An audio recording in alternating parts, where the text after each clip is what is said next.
ভারতের পশ্চিমবঙ্গের রাজধানী কলকাতায় নোবেল বিজয়ী ডক্টর মোহাম্মদ ইউনূসের প্রতিমা স্থাপনকে কেন্দ্র করে আলোচনা সমালোচনার ঝড় উঠেছে। বিষয়টি বাংলাদেশের সামাজিক যোগাযোগ মাধ্যমেও ব্যাপক আলোচনার জন্ম দিয়েছে।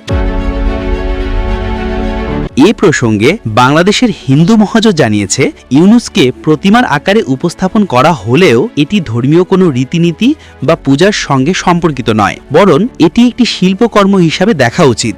সংগঠনটির নেতারা বলেন, ডক্টর ইউনূস বাংলাদেশের গর্ব, নোবেলজয়ী বিশ্বখ্যাত অর্থনীতিবিদ। তাকে কেন্দ্র করে শিল্পীদের সৃজনশীল কাজ নিয়ে বিতর্ক না করে বরং ইতিবাচক দৃষ্টিভঙ্গিতে দেখা উচিত।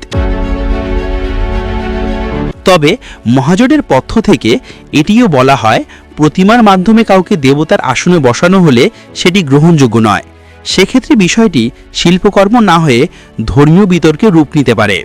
বাংলাদেশের হিন্দু মহাজোটের একাধিক নেতা জানিয়েছেন, কলকাতার দুর্গাপূজা উপলক্ষে যেসব মণ্ডপে ভিন্নধর্মী প্রতিমা নির্মাণ করা হয় সেটি দীর্ঘদিনের একটি সাংস্কৃতিক ধারা।